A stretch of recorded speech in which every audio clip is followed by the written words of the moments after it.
Alright guys, well today is the day. We're going to go ahead and take it out for a spin. I'm going to top up the coolant real quick. I let it bleed the other day when I was running it. And then we're going to go ahead and take it for a ride, and I'll see if I can take you guys along with me. Alright, hope you can hear this. Hope it's not too loud or anything. We're going to go ahead. We're going to see how this baby's doing. It's a bit cold. It's about 40 degrees outside. And I don't think she likes that very much. But we'll go ahead, see if we can get her to warm up a little bit. Keep an eye on all the gauges.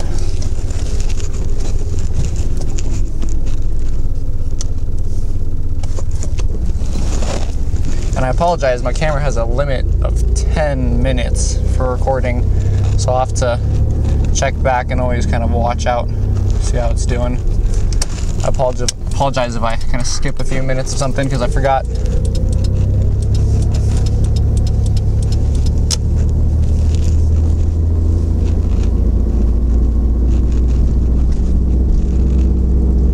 Warming up a little bit.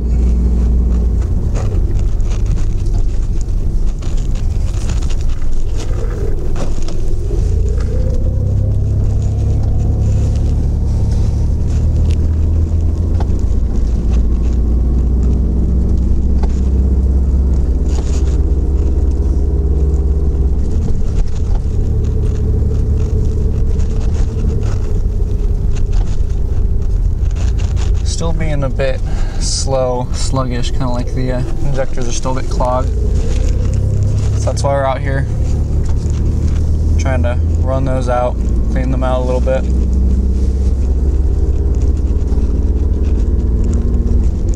And I might pause up here a little bit and kind of just let the engine warm up a little bit, because I think it does do better when it's warmer.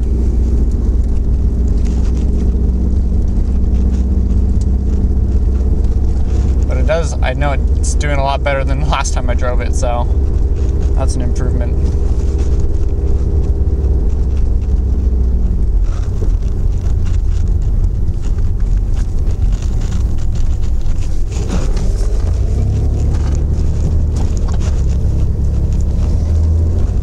That was interesting. It kind of stalled a little bit on that turn there.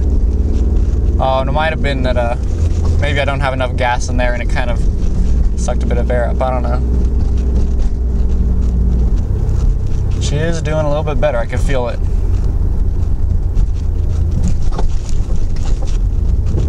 In a bit, I'm going to get out and just walk around, make sure everything's doing good. I'm also kind of keeping it residential here because you might have just seen that cop pass. This is not a registered or insured vehicle, so playing it a bit safe. So I'm just going to park up here and I'm going to do a quick look around, make sure everything is looking okay, you know. So I'm going to go ahead and park it. I'm going to stop the camera and then I'll start back up again when I'm done here. Alright, not leaking anything. That's good. I did check under the hood. It kind of smells like transmission fluid again still, and if you know, kind of had a transmission problem. So I'm hoping that it's okay. We'll definitely keep an eye on that, make sure everything is doing good. I'm not sure if lines are clogged or something. I don't know if it's being cooled. That's kind of my big problem right now. That's definitely a better start than we were off to before. There we go. It has warmed up a little bit. It's at the first tick mark, in between the lower 120 and then the middle of the gauge. So we'll see how she does as we go along here. I'm definitely scared of the transmission on this. It's an automatic, and these automatics weren't really known for the strongest transmissions. So we'll see how she does.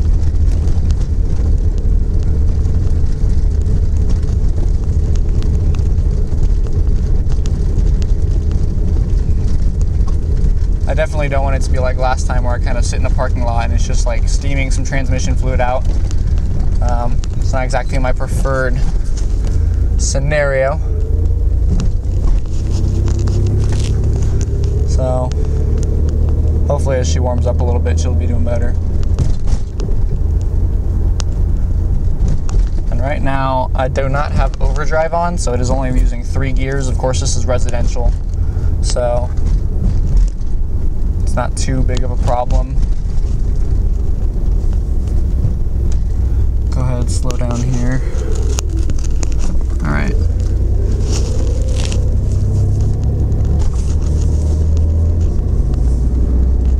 Giving it a bit of gas.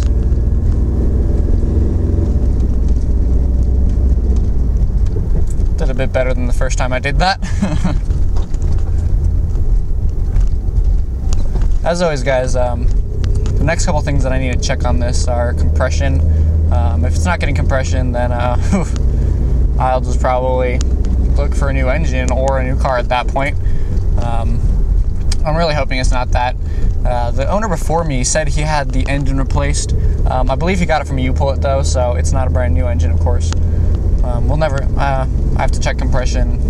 It'd be really good to look at a bore scope, see if I could stick one down a spark plug hole, and really just check inside and see if you can see cross-hatching on the edges of the cylinder walls, because that shows basically how well your engine is doing.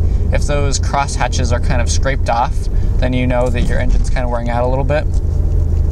And I, don't really want that, so I'll see if I can borrow a scope from a AutoZone or something like that, and we'll see how that does. The main thing about the transmission for me is it kind of shifts really poorly, and I don't know 100% why that is. It also doesn't like going faster on turns for some reason. You may have felt there, it kind of, or maybe not felt, but seeing it didn't accelerate very fast until the steering wheel was straight again. So we're at about 30 miles an hour. 35. And slowing it down. And I'll take it down a longer run. We'll see how high we can get in that.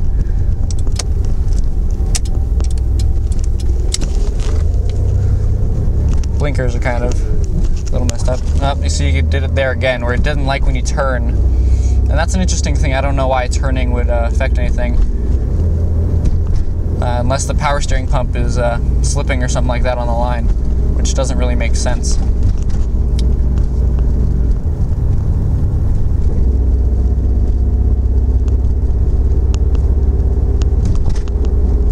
About 25. Or go ahead and go left here and see how fast we can get her up to.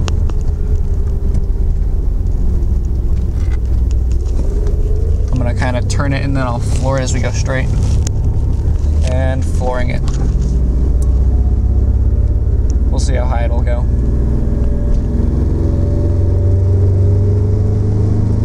.3,000 RPMs, 25 miles an hour. 4,000 RPMs. Shifting, oh, there we go. So yeah, I think first gear isn't very happy. It didn't go very fast. Here we go, we're 3,000 RPMs, 35 miles an hour. Going a bit faster now. We're at 40 miles an hour, and that's the speed limit at this road, so I'm gonna slow down here. Also, that car pulled in front of me. Else I probably would've gone faster. We'll go ahead and we'll turn off, because up here is a major road, and I don't really want to get on that. So we'll turn right here. Corner's pretty good. Oof, it just dies for some reason when you turn it like that. I'll definitely have to look into that. I don't know why. Let's see, we're doing good on oil pressure. Voltage is hovering around 15. I don't know why it does that. I think the voltage regulator might be bad. We're doing good, just under halfway point on our coolant.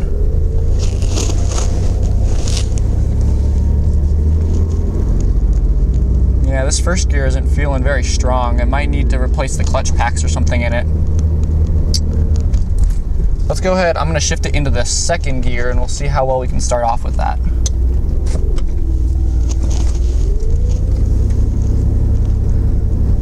It does okay.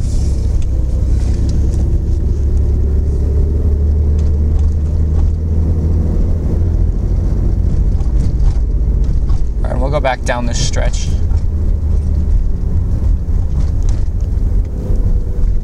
If we can make it without anybody hitting us. All right. So maybe I'll let it shift at the 2500 it's like shifting at for the first gear, and then we'll see how fast second gear can get us up to. Doesn't like that hill right there. All right, here we go. 2,000 RPMs, 25 miles an hour.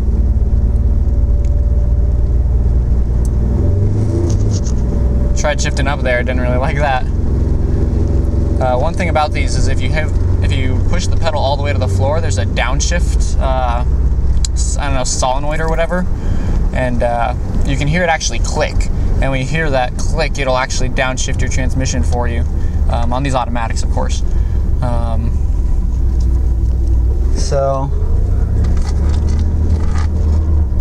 And there it died again a little bit. So I'm probably going to take this back. I'll dump a little bit of gas in it. I've got another 5 gallons or so. We'll see how well that works out for us. Or, actually there's a gas station up here. I might fill it up a little bit. Let's go to the gas station. I'll put a little bit of gas in it. We'll see how it takes these turns now. Because it's not liking the turns for some reason. And we'll see how that goes. And we should be good on time on the camera. So I'll stop it up there. We'll see how well. Let's see, we lost it there.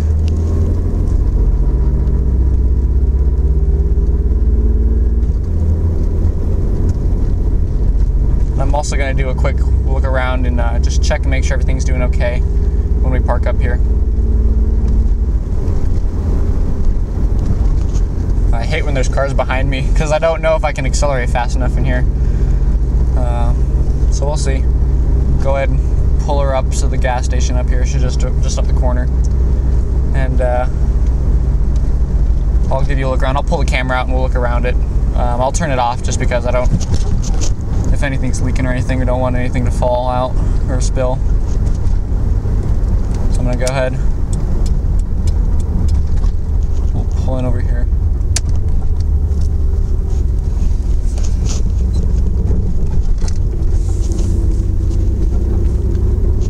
Fuel does say we're almost out of gas, so of course I don't know how accurate that thing is. I put in almost 5 gallons of this before, so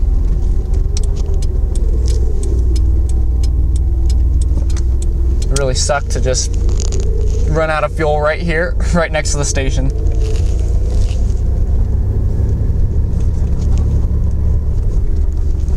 Alright, so I'm gonna pull in here, pull up to this guy. Go ahead and park it right there. All right. Oh, you guys turned. Oh, look at that. All right. Well, you've been seeing my face. All right, so let's go ahead and we'll get her all done. All right, guys. Just giving it a quick look over real quick. She is looking good. No transmission smoke. That's good. Everything is looking fine. Checking this belt tension. That's good. That's decent. Everything's looking good, guys. All right, so we'll go ahead, start her back up, and see if we can go ahead and drive back home. I put about 6 gallons of gas in there. That's about a quarter of a tank.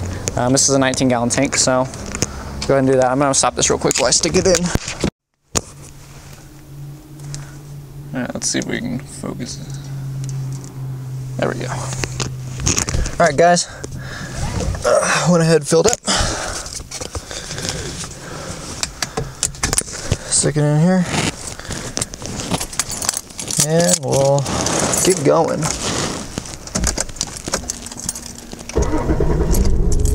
There we go. All right. Oops, sorry if that's kind of seatbelt was hitting the microphone. All right, guys. See if we can get out of here.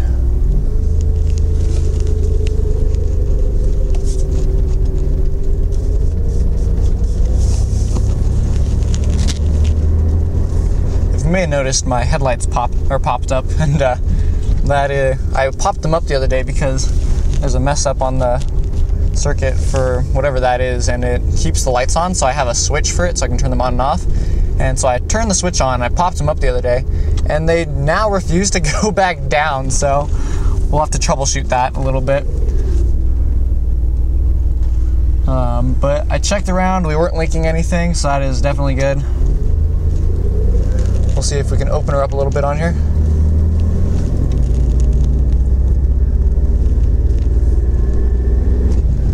Gotta reply to my mom real quick. Let me see if I can get this. Medium. There we go. Look at that, guys. That's the wonders of technology. All right, we hit 25 miles an hour. We're at about 2,000 RPMs, probably in like second gear or first gear maybe.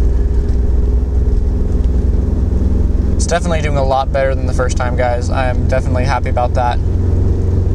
Our fuel tank now registers. We have just over, I'd say about a third of a tank. All right, we'll take the same route we had coming back. We'll just go straight up this way, or coming this way. And we'll take the residential route.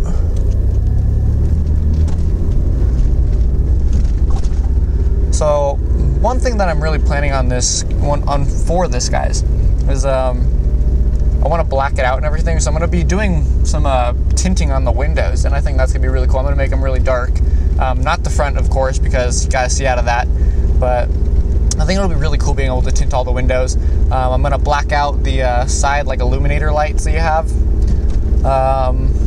I've got that cone air filter, the K&N, that I'm super jazzed about putting on. I'm definitely going to be doing that very soon, so we will see. I got to fix these switches because my lights, or my blinker, my turn signal, does not like to stay on.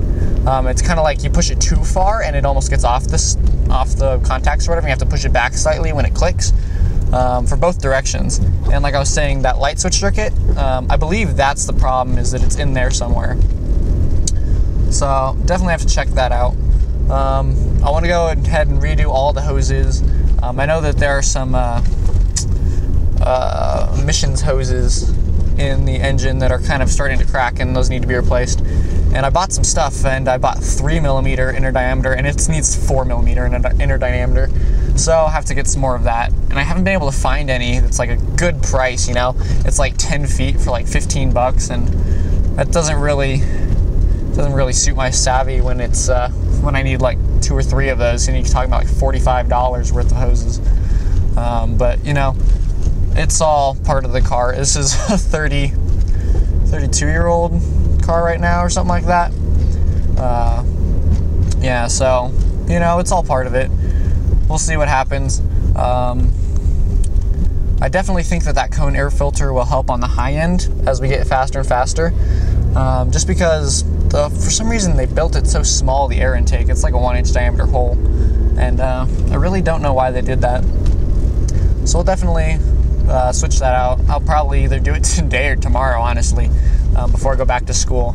If you guys don't know, I'm a college student, so and I live close enough to, like, my parents' house is close enough to I come back on the weekends, but that's honestly all the time I have to work on it. So I appreciate you guys. I think the last count I had was like 33 subscribers or something. Like, that doesn't make sense. Why are you following me? But it definitely is a great feeling, guys, knowing that there are other Z enthusiasts out there that definitely look forward to this type of thing. And I definitely know I've looked so all over the internet. I've found a whole bunch of people who've done the exact same thing as me. And I admire people who can take these old cars and make them good again, you know? So that's why I'm really hoping that this car, the engine is okay, because I don't feel like a complete rebuild. And, you know, this is my first car, kind of rehab that I'm doing on my own. I don't really know exactly what I'm doing, so I'm kind of figuring it out most of the time just as I go.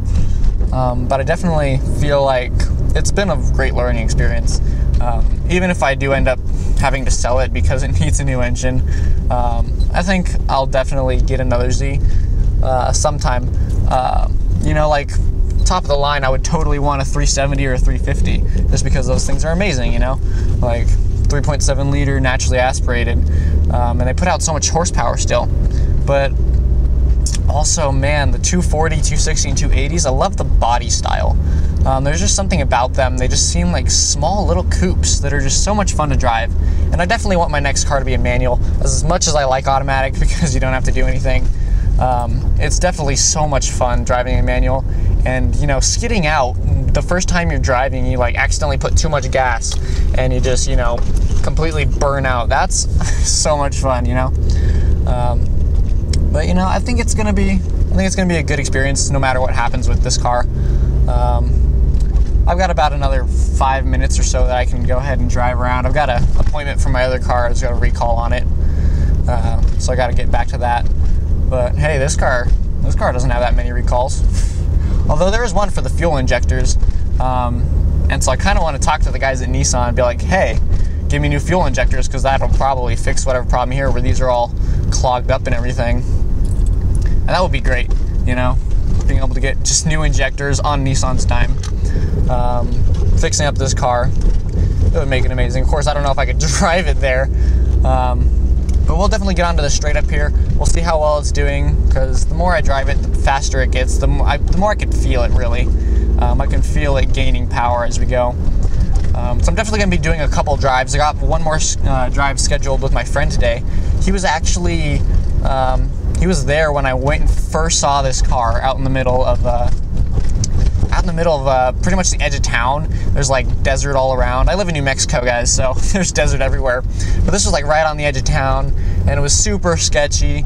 And he was there with me, so I can't wait to let him kind of see how far we've come.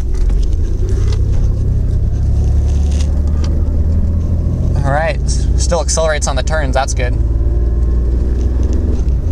All right, we'll see how fast we can get up, and then I'll turn around and bring us home.